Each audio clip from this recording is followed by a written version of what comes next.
ہماری زندگیاں اللہ تبارک و تعالیٰ کی طرف سے عطا کی ہوئی ایک بہت شارٹ پیریڈ میں، تھوڑے سے لمحات میں امتحان کے میدان میں چل رہی ہیں۔ اور اللہ نے قرآن میں فرمایا ہے، خلق الموت والحیات لیبلوکم ایکم احسن عملا۔ اس نے موت اور زندگی اس لیے بنائی ہے تاکہ تمہیں پہچانے، تاکہ تمہیں آزمایا جائے کہ تم میں سے اچھے عمل والا کون ہے۔ ہم دارالعمل اور دارالامتحان میں ہیں۔ یہ زندگیاں بہت تیزی سے ہماری گزرتی چلی جائیں گی، اور وہ فرمان ہے مخبر صادق صلی اللہ تعالیٰ علیہ وسلم آپ کے حوالے کرتا ہوں۔ حضور پاک صلی اللہ علیہ وسلم نے فرمایا ایک دور آئے گا قیامت کے قریب جب بچے جوان نظر آئیں گے اور جوان بوڑھے نظر آئیں گے۔ یہ وہی دور ہے۔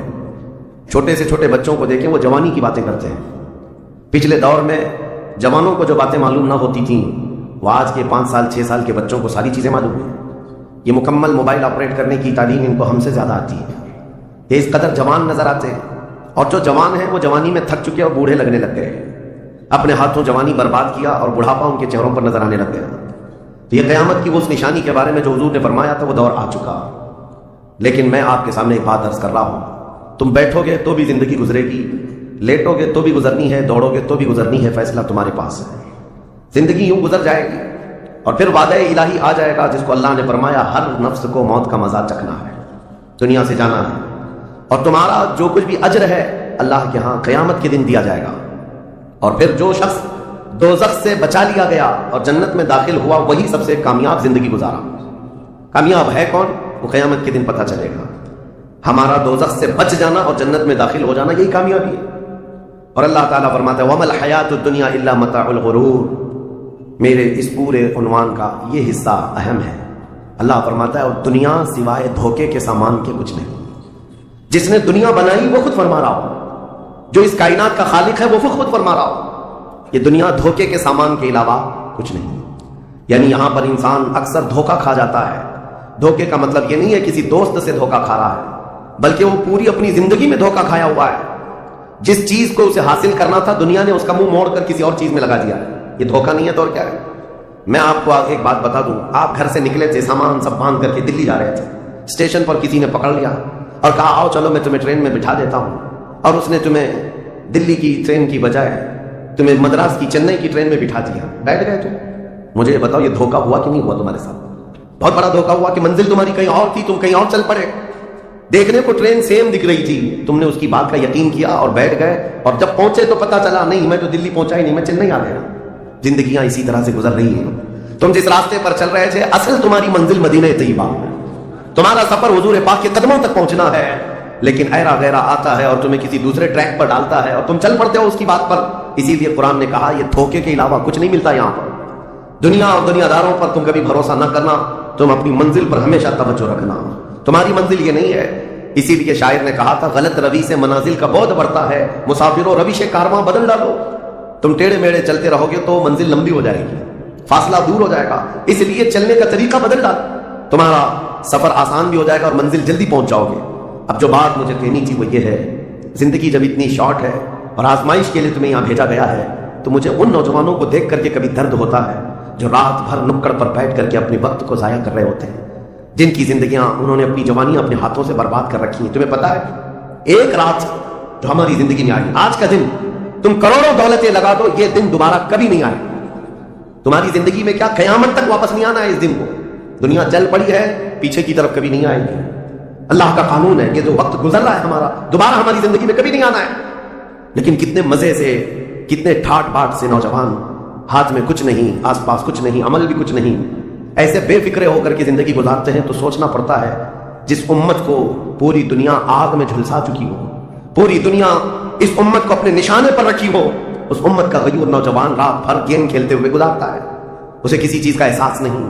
مجھے بتاؤ کیا ہماری کیفیتیں ایسی نہیں ہو گئی ہیں جیسے برائلر چکن ہوتے ہیں، فارم مرغیاں ہوتی ہیں، ان مرغیوں میں سے قصاب کسی کو بھی پکڑتا ہے کاٹتا ہے، دوسری مرغیاں تو چرنے میں مصروف رہتی ہیں، کوئی آواز نہیں ان کی۔ ایک مرغی کٹی، دوسری مرغی کٹی، وہ کٹتی چلی جاتی ہیں، باقی مرغیوں کو کسی چیز کا احساس نہیں۔ کیا یہ زندگی گزارنے کے ایسے طریقے نہیں ہو گئے آج؟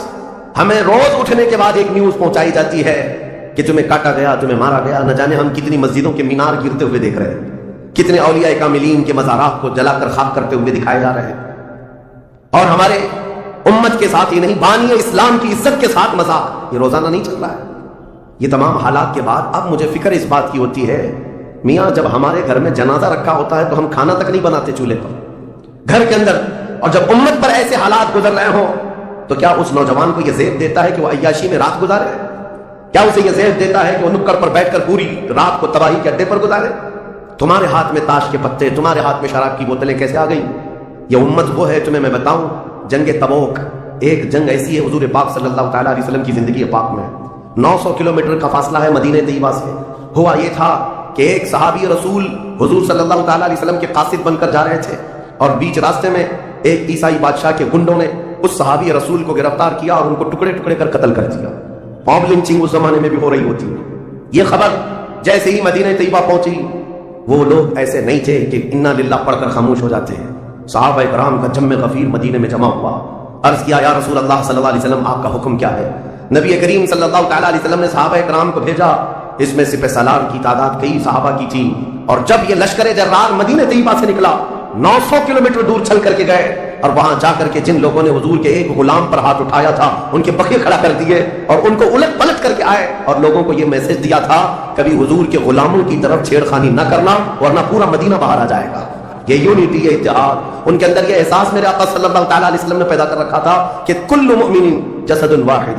حضور صلی اللہ تعالیٰ علیہ وسلم نے فرمایا کہ پورا جتنے مومن ہیں وہ سب ایک جسم کی طرح ہے، ایک جسم کی طرح ہے۔ اذا اشتكى عضو تداعى له سائر الجسد بالسهر والحمى، جیسے ایک پارٹ کو اگر درد ہوتا ہے تو پورے جسم میں بخار آتا ہے۔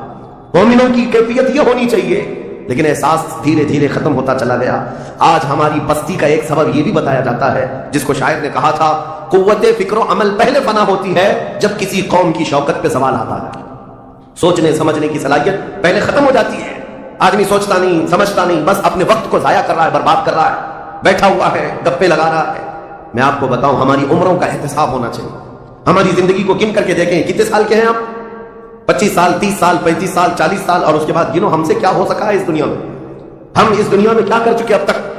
ہم سے کچھ نہیں ہوا۔ اگر تاریخ میں آپ کو بتاؤں میرے عزیزو، آپ کو پتا ہے اس ہندوستان کی سرزمین پر سب سے پہلے لشکر اسلام کی سپہ سالاری کرتے ہوئے آنے والا ایک نوجوان محمد بن قاسم 10,000 کا لشکر لے کر عرب سے آیا تھا اور پرچم اسلام لہرایا تھا۔ تاریخ میں آج بھی رقم ہے، اپنے پنڈتوں نے بھی اس تاریخ کو لکھا ہے، ہاں پنڈتوں نے بھی لکھا ہے۔ اور یہ محمد بن قاسم 10,000 کی سپہ سالاری کے ساتھ ہندوستان میں آ کر اسلام پھیلایا۔ عمر کیا تھی؟ صرف 19 سال کی عمر تھی۔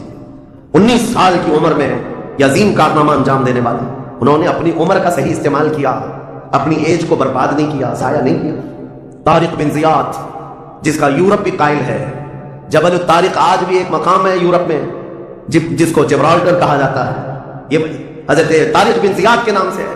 یہ پہلا سپہ سالار ہے جس نے پوری دنیا کے سامنے وہ عزم پیش کیا تھا۔ یورپ کی سرزمین پر جب کشتیاں لے کر پہنچے تھے یہ مومنین کی تعداد، وہ طارق بن زیاد ہی ہے جس نے پوری کشتیوں کو آگ لگا دیا تھا، کہا تھا کہ ہم پیچھے مڑ کر جانے والوں میں سے نہیں ہیں۔ جتنے ساتھ آئے تھے سمندر پار کر کے، کشتیوں کا سفر تھا، کشتیاں لکڑی کی بنی ہوئی، آگ لگا دیا، کہا اب اس عزم کے ساتھ اترو، یا تو ہماری قبر بنے گی یا تو ہمارا جھنڈا لہرائے گا۔ میرے عزیزو، عمر 22 سال کی تھی طارق بن زیاد، اور ایک دو نہیں، میں تمہارے سامنے مثالیں رکھوں ہندوستان کی سرزمین پر ایک ولی کامل کی۔ آپ کو میں تاریخ اگر بتاؤں، جو سرکار سیدنا غریب نواز رضی اللہ تعالیٰ عنہ سے بھی 200 سال پہلے اس ہندوستان کی سرزمین پر تشریف لائے اور اسلام کی خاطر لڑتے لڑتے شہید بھی ہو گئے، اور جن کا لقب سلطان الاولیاء ہے، سیدنا سالار مسعود غازی رحمۃ اللہ علیہ، ان کے متعلق یہ فرمایا گیا وہ سلطان الاولیاء ہے، ہندوستان کے اولیاء اکرام کے بادشاہ کی حیثیت ہے۔ سرکار غریب نواز سے بھی پہلے آئے، لیکن ان کی عمر ان کی شہادت کے وقت 19 سال کی تھی۔ صرف 19 سال کی عمر میں وہ مقام عظیم پا لیا۔ ہماری تو زندگی کی عمریں پتہ نہیں کتنی چلی گئیں، اور ہم میں سے کوئی کارنامہ نہ ہو سکا، کارنامہ نہ صحیح زندگی گزارنے کا سلیقہ بھی نہیں آ سکا۔ کارنامے نہ ہو تو الگ بات ہے، لیکن مسلمان تو بن جاتا کوئی۔ عزیزان گرامی وقار، میں آپ کو ایک بات بتا دوں، جو زندگی ملی ہے کچھ ایسا کر جاؤ کہ تمہاری تاریخ رقم ہو جائے، ورنہ قبرستان جا کر کے دیکھنا، وہاں تو لکھے ہوئے کتبے بھی مٹ گئے، قبروں میں کون سویا ہے ان کو بھی لوگ فراموش کر چکے، بھول گئے، سب بھول گئے۔ لیکن کچھ ہستیاں ہیں جو ہمیشہ آباد رہتی ہیں، یہ وہ لوگ ہیں جنہوں نے اس روئے زمین پر اپنی ذات کے لیے نہیں، اللہ کی رضا کے لیے جیا کرتے تھے، اللہ کی رضا کے لیے جیا کرتے۔ آج میں یہ بات کہنا چاہتا ہوں نوجوانوں سے، تمہیں پتا ہے ممبئی کی سرزمین پر लाखों नौजवानों की तादाद है मैं जानता हूं, लेकिन इनमें से कोई इनकलाबी नौजवान हो, कोई दीन की तरफ बढ़ने वाला, हसास दिल रखने वाला क्यों नहीं? खास तौर पर आपके इन इलाकों में तो नशा इतना आम कर दिया गया है। हम दूर दराज इलाकों से सुनते हैं कि मुसलमानों की मेजोरिटी वाले इलाके, यहां नशा बिकता भी है, करते भी हैं, रात भर इसी में पड़े रहते हैं। किसने इस दुनिया में तुम्हें मुलविस किया है? ये वो कौम है जो कैसर और किसरा को घुटने पर ले आई थी। ये वो कौम है जिसने दरियाए दजला में घोड़े दौड़ा दिए थे। ये वो कौम है जिसने अफ्रीका की जंगलों में भी अजानें दी थी। ये वो कौम है जिसने यूरोप के कलीसाओं में कलमे तौहीद को बुलंद किया था। लेकिन आज इसी कौम की हाल ये है कि दुनिया हर घड़ी हमारे अमाल को निशाना बना करके हमें डिग्रेड करती जा रही है। समझ जाओ मेरे अजीजों, कब तक इस जिंदगी का इस तरह से चलेगा? क्योंकि मेरे आका सल्लल्लाहु ताला अलैहि वसल्लम को आज आपके सामने मैं ये बात रखता हूं, हुजूर अकरम सल्लल्लाहु ताला अलैहि वसल्लम को आप क्या समझते हैं? अपनी कब्र अनवर में वो जिंदा हैं? हम तो सुन्नी हैं। हुजूर अकरम सल्लल्लाहु ताला अलैहि वसल्लम अपनी कब्र पाक में जिंदा है। लेकिन ये बात भी समझ के चलो, हुजूर ने फरमाया हर जुमेरात को मेरी पूरी उम्मत के अमाल मेरे पास पेश किए जाते हैं। तुम में से, हम में से सबके अमाल हर जुमेरात को हुजूर के पास फरिश्ते सुनाते हैं, फलां बिन फलां ने हफ्ता भर ये काम किया है। हुजूर फरमाते हैं अगर बुरे अमाल पेश होते हैं तो मुझे गम होता है, मैं इस्तिग़फ़ार करता हूं अल्लाह की बारगाह में, और अच्छे अमाल आते हैं तो शुक्र बजा लाता हूं, उसके लिए दुआ करता हूं। अज़ीज़ान गिरामी वक़ार, कभी पलट करके जिंदगी में देखना कितने जुमेरात ऐसी चली गई होंगी जिसमें हमारे कौन से अमाल फरिश्ते ले जाकर के सुना रहे हो। हुजूर अकरम सल्लल्लाहु ताला अलैहि वसल्लम की बारगाह में जब हमारे अमाल ये कहकर सुनाए जाए, आका आपका फला उम्मती बेखबर है, न नमाज पढ़ता है, न ही आप पर दुरूद पढ़ता है, न ही वो कभी नेकियों की तरफ आता है, वो तो गानों की धुन पर जी रहा है। सुबह उठता है, शाम होती है तो उसको तो फिल्मों के नगमे याद हैं, आपका कोई कौल याद नहीं। बताओ मेरे आका सल्लल्लाहु ताला अलैहि वसल्लम को फरिश्ते जब हमारे मुतालिक की खबर दे रहे हो, क्या हुजूर पाक सल्लल्लाहु ताला अलैहि वसल्लम को इस बात का कल्क नहीं होता? ये वो उम्मत है जिसके लिए मैं रात रात भर खड़े होकर दुआ करता था, आज हमको फरामोश की हुई है। जिंदगी गुजारने का मकसद समझ जाओ मेरे अजीजों। इसीलिए मैं आपको कहता हूं कि जिंदगी ये नहीं है, हुजूर ताजुश शरिया रहमतुल्लाह अलैह ने फरमाया जिंदगी ये नहीं है किसी की किसी के लिए, जिंदगी है नबी की नबी के लिए। ना समझ मरते हैं जिंदगी के लिए, जीना मरना है सब कुछ नबी के लिए। जो लोग ये समझ जाएं इस नुक्ते को, उन्होंने जिंदगी की मुरादों को पा लिया है, वो उसूलियाब हो चुके हैं। लेकिन जो अब तक भटके हुए हैं उनको मैं दावत फिक्र दूंगा, एक बार सोच लो, एक बार सोच लो, वैसे ही दुनिया खत्म होने वाली है और तुम्हारी मौत आने वाली है। एक बार सोच लो, एक बार सोच लो कि हमारे साथ आखिरत में होना क्या है, कब्र में हमारे साथ बैठने वाला कौन है, हमारे साथ तन्हाई का निगहबान कौन है, और महशर के उस भरे मैदान में हमारा हाथ पकड़ने वाला कौन है। जब बार बार ये सोचोगे तो इस फिक्र को पहुंचोगे कि वो सिर्फ और सिर्फ एक ही जात है, कौन देता है देने को मुंह चाहिए, देने वाला है सच्चा। हुजूर पाक सल्लल्लाहु ताला अलैहि वसल्लम की तरफ लौ लगा दो। इसको जिन लोगों ने अपनी जिंदगी में पहचान लिया वो इमाम अहले सुन्नत बन गए, मुजद्दिद वक्त बन गए। आला हजरत इमाम अहले सुन्नत फाजिल बरेलवी रहमतुल्लाह ताला अलैह के मुतालिक एक बात मैं आपसे कहूं, वो बड़े आलिम थे, बड़े फकीह थे, बड़े मुहद्दिस थे, और बहुत सारे उलूम पर उन्हें महारत ताम्मा हासिल थी, सब अपनी जगह पर। लेकिन ये सारे उलूम ने मिलकर आला हजरत को आला हजरत नहीं बनाया। उनको आला हजरत बनाने वाली चीज हकीकत में इश्क़ रसूल है। हुजूर पाक सल्लल्लाहु ताला अलैहि वसल्लम से बेइंतहा लगाओ, ये मकाम पैदा कर देता है, ये मकाम। वरना आलिम तो बहुत सारे, किताबें लिखने वाले भी बहुत सारे, लेकिन जिसने इश्क की बोली बोली दुनिया उसको पहचानने लग जाती है, दुनिया उसे पहचानने लग जाती है। जिंदगी का मकसद वो समझ गए कि उनकी गुलामी करने में ही यहाँ पर उरूज और तरक्की है। इसी को खान वादा आला हजरत से उनके पोतों तक भी ये फिक्र पहुंची। ताजुश शरिया ने फरमाया बुल हवसन सीमो जर की बंदगी अच्छी नहीं, उनके दर की भीख अच्छी, सरवरी अच्छी नहीं। तुम जो सोच रहे हो जिंदगी के तौर तरीके ऐसे होने चाहिए, वैसे होने चाहिए, गुजार लो जितने दिन चाहे, बड़े बड़े बंगलों में, बड़ी बड़ी गाड़ियों में, बड़ी जायदादों में, लेकिन जिंदगी में वो इज्जत ना पाओगे जो मेरे मुस्तफा के कदमों में मिलेगी, जो हुजूर की गुलामी में मिलेगी, वो इज्जत नहीं पा सकते। अज़ीज़ान गिरामी वक़ार, नबी करीम सल्लल्लाहु ताला अलैहि वसल्लम के उन सहाबा को देखते हैं जिन्होंने जिंदगी को जाया नहीं किया, एक पल भी जाया नहीं किया। आज मैं आपको इसीलिए कह रहा हूं, मौत आने वाली है, उससे पहले एक वक्त भी, एक लम्हा भी जाया होने मत देना, बर्बाद होने मत देना। जो वक्त है, मैं मिस्र में देखता था बसों में भी, और कभी कभार टिकट काउंटर पे जो लाइन लगी रहती थी, एक स्टिकर लगाया गया था। अक्सर जगहों पर यह स्टिकर पढ़ने को मिलता था, इजअलुल इंतज़ार फिल इस्तिग़फ़ार, ये जो वेटिंग टाइम है इसको खाली खड़े होकर के मत गुजारो, इतनी देर इस्तिग़फ़ार करो और दुरूद पाक तो पढ़ो, वक्त को जाया ना करो। तुम्हारे पास अल्लाह ने वक्त दिया, बैठे हो तो पढ़ो, खड़े हो तो पढ़ो, क्योंकि ये वक्त तुम्हारा बर्बादी में नहीं लिखा जाएगा, तुम्हारा ये वक्त जाया करने वालों में नहीं लिखा जाएगा। अज़ीज़ान गिरामी वक़ार, आपको मैं एक बात बता दूं, जिन लोगों ने अपनी जिंदगियों में बड़े बड़े महलात बनाए, आज उनके लिए भी तारीख है, मगर किस अंदाज से, किस अंदाज से। آج دنیا نے آپ کو ایسے ڈائیورٹ کر رکھا ہے، جو کام ہونے کے تھے وہ نہیں کرنا ہے، آپ لا یعنی کاموں میں مصروف ہو گئے، جو چیز تمہارے حصے کی تھی نہیں اس پر انرجی خرچہ کرتے رہ گئے، اور جو چیز تمہارے کام کی تھی اس کو تو بھول ہی گئے۔ آپ کو میں ایک بات بتا دوں، ہو سکتا ہے شاہ جہاں نے تاج محل بنایا اور پھر بادشاہ قطب الدین کے زمانے کے نشانیاں موجود ہیں، لال قلعے بن گئے، قطب مینار بن گیا، بڑی بڑی عمارتیں ہیں، لوگ اوپر سے نیچے دیکھنے کے لیے آتے ہیں، لیکن میں یہ کہتا ہوں یہ کوئی کمال کی چیزیں تھی نہیں، کمال کی چیزیں تھی نہیں۔ لاکھوں لوگوں کی محنتیں بھی لگی، پیسہ بھی لگا، بڑی عمارتیں کھڑی کر کے چلے گئے، ہزاروں کی تعداد میں تاج محل میں لوگ جاتے ہوں گے۔ تاریخ تو لوگوں کو تھوڑی بہت تو پتا ہوگی کہ اپنی بیگم کی محبت میں بنایا ہوا ایک محل ہے اور بیگم کی قبر بھی وہاں ہے، لیکن جانے والے کبھی کسی کو سنا ہی نہیں کہ ایک فاتحہ بھی کوئی پڑھتا ہوا نظر آتا ہے۔ وہ تو پکنک پوائنٹ ہے، ٹورسٹ ایریا ہے، جائے دیکھے آئے، لیکن میرے عزیزوں یہ بڑے بڑے محلات اپنی ناموری کے لیے بنا کر تو چلے گئے، لیکن آؤ بریلی شریف کی سرزمین پر ایک مدرسہ جو اعلیٰ حضرت نے بنایا، مبارک پور کی سرزمین پر جامعہ اشرفیہ جو حضور حافظ ملت نے بنایا، یہ عمارتیں آج بھی دعوت دے رہی ہیں، ایک دو نہیں، ہر سال ہزاروں کی تعداد میں عالم اور مفتی وہاں سے نکلا کرتے ہیں۔ یہ کام کی چیزیں تھی جو بزرگوں نے کر دیا کہ امت کو ایسا کچھ دے جاؤ کہ وہاں سے آنے والا کچھ فیض اٹھا کر کے جائے۔ تاج محل لے کر کے کیا کرنا ہے؟ پیسے کمانا ہے یا ٹورسٹ ایریا بنانا ہے؟ لیکن ایک ایسا ادارہ جس میں پڑھ کر کے دنیا روشن ہوتی اور آخرت بھی روشن ہوتی۔ ہم سنیوں کہ ہاں یہ چیزوں کی ضرورت تھی، ہمیں لا یعنی چیزوں میں مصروف کر دیا گیا ہے۔ میں اب تو آپ کو پتہ ہی ہوگا، مجھے تو جلسوں والا آدمی بنا دیا گیا، جہاں دیکھو پروگرام جلسے، میں اصل میں جلسوں والا آدمی تھا ہی نہیں، میں فیلڈ ورک کرنا پسند کرتا، کسی علاقے میں رہ کر کے قرآن کی تفسیر کرنا اور لوگوں کے درمیان رہنا، لیکن مسلسل سفر کا ایک تجربہ میں آپ کو بتا دوں۔ ہوں گے یہاں پر بھی بہار بنگال والے سب ہوں گے، بہار والے، بنگال والے، جھارکھنڈ والے اتنے جلسے کرتے ہیں، 365 دن بھی اگر ان کو تاریخ دی جائے تو بھی کم ہے۔ ایک اینالائز کرنے والے بہار کے رپورٹر ہیں، انہوں نے رپورٹ لا کر کے ہمارے سامنے بتائی کہ حضرت 2022 میں اسٹیٹ آف بہار میں 4000 جلسے ہوئے، 4000 جلسے۔ میں ان کا مخالف نہیں ہوں، لیکن ایک فکر آپ کو بتا رہا ہوں، 4000 جلسے، جن میں سے ہر جلسے کا کم سے کم خرچہ 5 لاکھ ہوگا، اس سے کم خرچہ کرتے نہیں، 6 مہینے چندہ کرتے ہیں، اس کے بعد بڑا جلسہ کرتے ہیں۔ کیلکولیشن کر کے دیکھا گیا تو سال میں 2000 کروڑ روپے خرچے ہوئے، 2000 کروڑ روپے۔ میرے عزیزوں ٹھیک ہے یہ سب اپنی جگہ پر، لیکن پورے اسٹیٹ پر گھوم کر کے دیکھیں تو مسلمانوں کے نام کی ایک یونیورسٹی بھی نہیں ہے، کوئی ایک بڑا ادارہ نہیں قائم کر سکے۔ 2000 کروڑ کی بھاری رقم سال بھر خرچ کرنے والا غریب اسٹیٹ جس کو لوگ سمجھتے ہیں۔ میرے عزیزوں میں یہ بات اس لیے عرض کر رہا ہوں، جن چیزوں میں تمہارا ذہن الجھ گیا یہ وہ تمہارے کام کی نہیں تھی۔ اعلیٰ حضرت نے بہت پہلے فرمایا تھا یہ دنیا کا حال یہ ہے، شہد دکھائے زہر پلائے۔ یہاں پر چکا چون دکھنے والی چیزیں وہ تمہارے ہاتھ کی نہیں ہے۔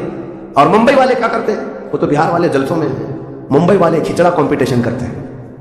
ہاں اس محلے میں 51 دیگ بنی ہے تو ہمارے ہاں 60 دیگ بنے گی، 70 دیگ بنے گی، اور کھاتا کون ہے؟ جو پہلے سے کھائے ہوئے لوگ ہیں، دن بھر 5 ٹائم کھانے والے لوگ ہی کھچڑا کھا رہے ہیں۔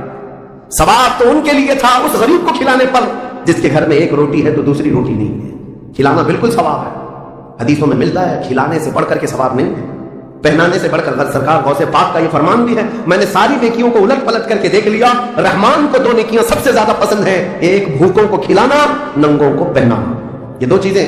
لیکن یہاں پر کن لوگوں کو کھلایا جا رہا ہے؟ ہم ہی لوگ تو کھاتے ہیں، ہمارے گھر میں بھی کھانا بن رہا تھا، ایک دن سڑک پہ بنا لیا، انٹرٹینمنٹ کر رہے ہیں۔ اور اس پر آپ یہ نہ سمجھیں کہ میں ان تمام چیزوں کا مخالف ہوں، کرو جتنی حیثیت ہے اتنی کرو، لیکن یہ نہیں ہے کہ ہمارا سارا کا سارا دار و مدار اسی پر ہے، سنیت اسی کا نام نہیں ہونا۔ تو یہ چاہیے تھا کہ ہمارے پاس ایسا مضبوط قلعہ ہوتا جو ہر زمانے میں میرے مصطفیٰ کی عزت پر پہرا دینے والے سپاہی وہاں پر تیار ہو رہے ہوتے، ہمارے پاس نہیں ہے ان تمام چیزوں کی۔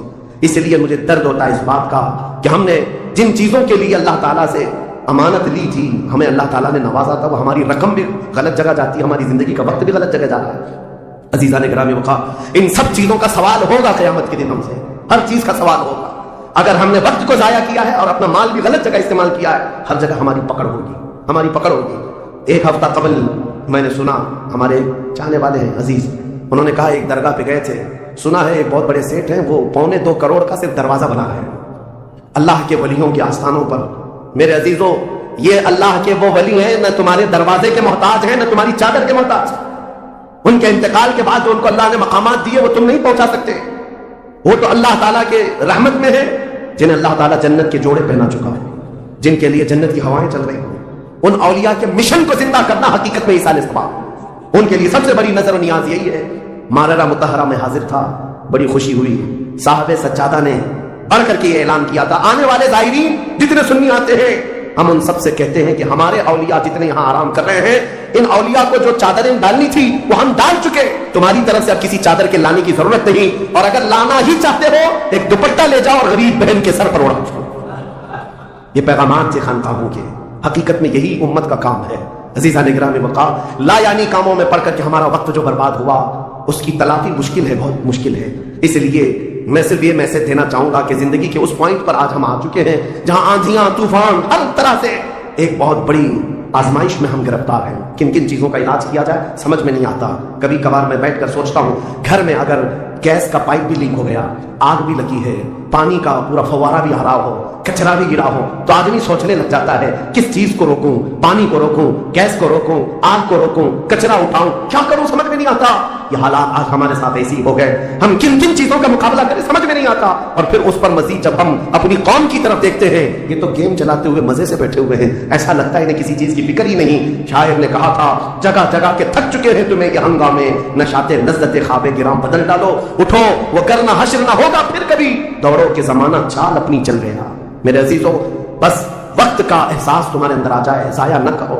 मेरे आका सल्लल्लाहु अलैहि वसल्लम की एक बात मैं तुम्हें बता देता हूं। आप ये सोचते हैं बहुत सारे नौजवान खाली फालतू इसीलिए बैठे हुए, मेरे स्टेटस के मुताबिक काम नहीं मिलता, मेरे स्टैंडर्ड के मुताबिक मुझे काम नहीं मिलता, बर्बाद किए जा रहे हैं अपनी जिंदगी, लोगों पर बोझ बने हुए हैं। मैं उनके बारे में बताता हूं। सैयदुल अंबिया रसूल मुख्तार सल्लल्लाहु अलैहि वसल्लम, अगर वो चाहे तो रोजाना उनके घर जन्नत का दस्तरखान उतरे, अगर वो चाहे तो सोने और चांदी के महलात में जिंदगी गुजारे। लेकिन जानते हो, नबी करीम सल्लल्लाहु अलैहि वसल्लम एक दिन सैयदा फातिमा तो ज़हरा के घर आए, देखा हसनैन करीमैन ताक में दुबके हुए बैठे, पेट पीठ से लगा हुआ, आंखें अंदर है, हजरत फातिमा भी बैठी हुई, आवाज किसी की नहीं। हुजूर रहमत आलम सल्लल्लाहु अलैहि वसल्लम ने पूछा, फातिमा क्या हाल है, घर में खामोशी क्यों है? सैयदा कायनात ने कहा, अब्बाजान पिछले 4 दिन से हमारे घर में कोई खाना नहीं। हुजूर पाक सल्लल्लाहु अलैहि वसल्लम ने ये नहीं फरमाया कि अभी बुलाता हूं जिब्राइल को, अभी दस्तरखान लाओ, अभी मेरे घर के खाने के इंतजाम करो। चाहते तो हुजूर ऑर्डर दे देते, सारी नियामतें आ जाती, लेकिन हुजूर ने क्या फरमाया सुनो। फातिमा तो ज़हरा सलामुल्लाह अलैहा से कहते, फातिमा इंतजार करो, तुम्हारा बाप आ जाएगा। यानी खुद अपने बारे में कहते, मैं जाता हूं, देखता हूं कोई मजदूरी मिल जाए, मैं काम करके अपने बच्चों को खाना लेकर जाऊं, काम करके खाना लाऊंगा, मांग करके नहीं। हुजूर रहमत आलम सल्लल्लाहु अलैहि वसल्लम जो सैयदुल अंबिया है, जिनके कदमों का बोसा जिब्राइल अमीन लेते हो, वो चल करके मदीने के बाहर आए। गर्मी की तपिश अलग है, धूप है, बाहर आए, एक बगीचा था जिसमें माली काम कर रहा था, बागबान। हुजूर रहमत आलम सल्लल्लाहु अलैहि वसल्लम उसके पास जाकर पूछते हैं, तेरे बगीचे में कोई काम करने के लिए है, काम मिल सकता है? उसने कहा हाँ काम मिल सकता है, आओ मेरे बगीचे में कुआं है, डोल डालो, पानी उठाओ, एक दरख्त को पानी डाल देना, बदले में 2 खजूरें दूंगा, उजरत सिर्फ 2 खजूरें। रसूल रहमत सल्लल्लाहु अलैहि वसल्लम फरमाते मुझे मंजूर। गए और जाकर अपने हाथ से रस्सी लेकर डोल कुएं में डाला, पानी खींचते थे, जब डोल भर कर आता अपने कंधे पर उठाते और दरख्त पर ले जाकर पानी डालकर आते। एक दरख्त पर एक मटका, एक डोल पानी डाला तो मालिक ने 2 खजूरें दी, बागीचे के माली ने 2 खजूरें दी। दूसरा डोल उठाया, फिर खजूरें मिली, तीसरा डोल उठाया, 6 खजूरें ली। चौथा डोल हुजूर ने डाला था कि रस्सी टूट गई, डोल कुएं में गिर गया। बागीचे का मालिक ये देखता, वो पहचानता नहीं था, गुस्से में आते ही सीधे हुजूर पर हाथ उठा दिया, कहा कि तुम्हें काम नहीं आता, मेरी रस्सी तोड़ दिया। रसूल करीम सल्लल्लाहु अलैहि वसल्लम ने पलट कर कुछ नहीं कहा, वो रहमत आलम सल्लल्लाहु अलैहि वसल्लम थे। वो 6 खजूरें लेकर के वापस मदीने आए, कहा फातिमा कहां है बच्चे, कहां है? यही 6 खजूरें हुजूर ने लाकर अपने मुंह से चबाकर उन बच्चों के मुंह में डाला और कहा, आज तक रुए जमीन पर कोई नबी ऐसा नहीं आया, 1,24,000 कमोबेश नबियों में हर नबी ने अपने हाथों की कमाई खाई है, अपने अमल की कमाई खाई है। रहमत आलम सल्लल्लाहु अलैहि वसल्लम ने, जब वो मालिक कुल है, बल्कि जन्नत की चाबियों के मालिक, सारी जमीनों के खजानों के मालिक, कुल जहां मिल्क और जौ की रोटी ग़िज़ा, उस शिकम की कनाअत पे लाखों सलाम। वो लंबे लंबे हाथों से भीख देने वाले आका, सब कुछ होने के बावजूद अगर किसी एक बागीचे में डोल उठाकर पानी भरते हो तो इसलिए नहीं कि उनके यहां कोई मजबूरी थी, बल्कि उम्मत को यह दर्स देना था, ऐ उम्मत के गयूर नौजवानों, तुम कभी खाली न बैठना, मुझे देखना और अमल करते रहना, और अल्लाह ताला तुम्हें दरवाजे रिज़्क़ के जरूर खोले। खाली बैठे हुए वक्त बर्बाद करने वाले लोगों को मैं अक्सर ये बात सुनाता हूँ, है मेरे अजीजों, मुसलमान मोहल्लों में जहां से भी गुजरो हाल यही है, हाल यही है, रात को 4 बजे तक इनके यहाँ रोशनियां किस बात के लिए, मियाँ क्या फिक्र हो रही है, किस बात की यहाँ मीटिंग चल रही है, चर्चे किस बात के, उम्मत की तबाही के चर्चे किस बात के, गप्पे लग रही होती है, कुछ नहीं। उन दूसरी कौमों को देखो जो फजर से पहले उठकर कामों पर भाग जाती हैं, सूरज डूबने से पहले वो घरों पर आ जाते हैं। आज तुम्हारे अखलाक और किरदार किसी और ने ले ली, अडॉप्ट कर लिए, और तुमको लोगों को ऐसा छोड़ दिया गया बेकायद के, बेक़ियादत के। बहरहाल मेरे अजीजों, बदलना चाहें तो आज भी हम बदल सकते हैं। सिर्फ एक नुक्ता है बदलने के लिए, एक नुक्ता। मेरी बातें छोड़ दो, मुकर्रिरीन को सुनते हो सकता है लोग ये कहते हैं मौलाना लोग ऐसा बोलते हैं वैसा बोलते हैं, तुम्हारी फिक्रें सब अपनी जगह पर। मेरे अजीजों, मैं तो बहुत निकम्मा आदमी हूं, मैं तो एक छोटा तालिब इल्म भी नहीं हूं, जहालत मेरे अंदर भी है, लेकिन मैं आपको ये कहना चाहता हूं, अगर दिल के अंदर हलचल मच सकती है, इंकलाब लाने की फिक्र आ सकती है, तो इधर उधर की बातें छोड़ो, आमिना के लाल की तरफ देखो, हुजूर अकरम सल्लल्लाहु तआला अलैहि वसल्लम की तरफ तुम्हारा दिल मुतवज्जह हो गया तो मैं कहता हूं तुम्हारी धड़कनें तेज हो जाएंगी, तुम बदल लोगे अपनी जिंदगी को। और उसके बाद एक दिन आएगा फिर तुम ये पुकार कर कहोगे जो बरेली वाले ने कहा था, या रसूल अल्लाह, दहन में जुबान तुम्हारे लिए, बदन में है जान तुम्हारे लिए, हम आए यहां तुम्हारे लिए, उठे भी वहां हुजूर के लिए, जीने का सलीका मिल जाएगा। लेकिन शर्त सिर्फ इतनी है, आज से एक वजीफा देकर के जा रहा हूं जुमा को। पहले भी मैंने एक बार कहा था, जब भी जुमा आए घर पर अब जाते हैं, घरों में अच्छा खाना बनता है, मेरे अजीज अपने बच्चों को ले लो, बैठ जाओ दस्तरखान पर, लेकिन घर में ये कानून लगा देना, बीवी भी बैठे, माँ भी बैठे, बहन भी बैठे, बच्चे भी बैठे, जिसके घर में जितने लोग हो दस्तरखान पर बैठे, उस वक्त तक हम लुकमा नहीं उठाएंगे जब तक 100 मरतबा मेरे मुस्तफा पर दुरूद न पढ़ लें। हुजूर सल्लल्लाहु तआला अलैहि वसल्लम को याद करने का माहौल घरों में आ जाए, फिर देखना जिंदगी की बहारें तुम अपनी जिंदगी में देख लोगे। हर गली में इंशाअल्लाह नज़ीर ये माहौल बन जाए, फिर कोई बाहर से आया हुआ अजनबी तुम्हारे मोहल्ला में आकर कहेगा ये मुंबई का मोहल्ला नहीं, मदीने की गली नजर आती है, यहाँ से खुशबुएं मुस्तफा नजर आती है। हमारी औरतों के अंदर, हमारी बच्चियों के अंदर पर्दे की पाबंदी हमारी तकरीरों से नहीं, हुजूर की मोहब्बत से आ सकती है। नौजवानों के अंदर नशा से नफरत तकरीरों से कम, लेकिन मेरे मुस्तफा की मोहब्बत से आ सकती है, क्योंकि हदीसों में हमने पढ़ा है वो मदीने के लोग जो 50-50 साल पुरानी शराब पीते थे, एक फरमाने मुस्तफा के आया, उन्होंने अपने पुराने मटके तक तोड़ डाले, लबों तक लगी हुई शराब को पटक दिया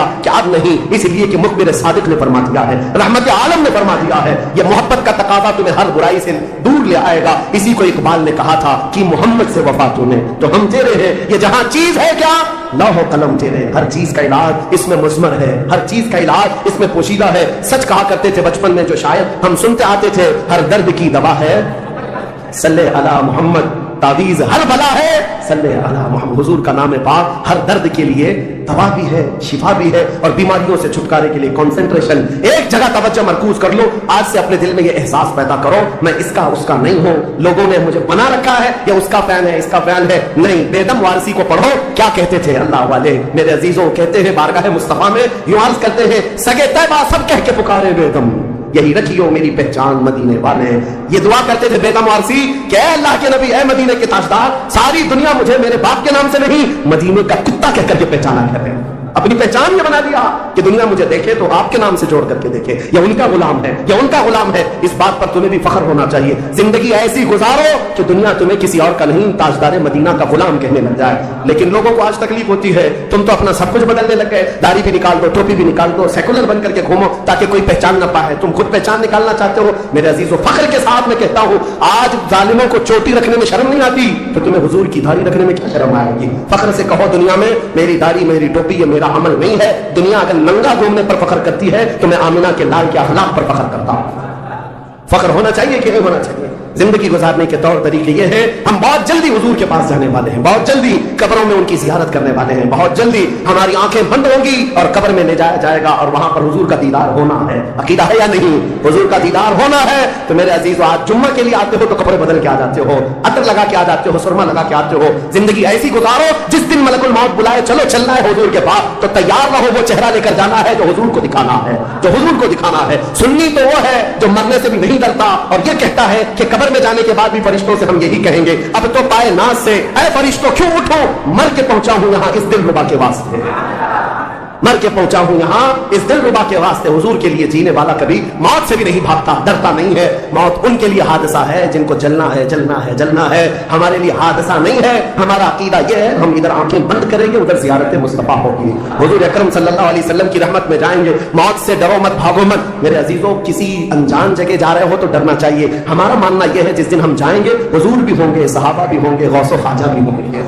इंशाअल्लाह अज़ीज़ जिंदगी ऐसी गुजारो कि उन अकाबिरीन की जमात में हम जाएंगे और मेरे आका सल्लल्लाहु ताला अलैहि वसल्लम हमें कबूल कर लेंगे। हुजूर ताजुश शरिया रहमतुल्लाहि ताला अलैह अपने जाने से पहले ये फरमा करके गए अपने एक नातिया दीवान में, या रसूल अल्लाह मैं मरूं तो मेरे आका ये मलाइका से कहना इसे कोई मत जगाना, अभी आंख लग गई है, अभी आंख लग गई है। अल्लाह करीम हमें वो जिंदगी अता फरमाए जो दुनिया की थकन से चूर होकर जब आखिरत के सफर पर जाए तो मेरे आका की रहमत वाली झोलियां हमें सामने नजर आए, मेरे आका का हसीन चेहरे पाक हमारे कब्रों में नजर आए। अल्लाह करीम हम सबको जिंदगी जाया करने से महफूज फरमा दे, हमें काम वाला बनाए, नफा वाला बनाए, हर तरह से मौला उम्मत मुस्तफा का हक अदा करने वाला नौजवान बनाए और कयामत के दिन मौला करीम हमारा हश्र मुस्तफा करीम के सहाबा के साथ फरमाए, उनके झंडे तले हम सबको मौला ताला एक साथ जमा फरमाए। दुआ ये करते हैं सबा वो चले कि बाग फले, वो दिन वो फूल खिले कि दिन हो भले, लिवा के तले सना में खुले रजा की जुबान तुम्हारे लिए, लिवा के तले सना में खुले हम सब की जुबान या रसूल अल्लाह तुम्हारे लिए। वाखिर दावाना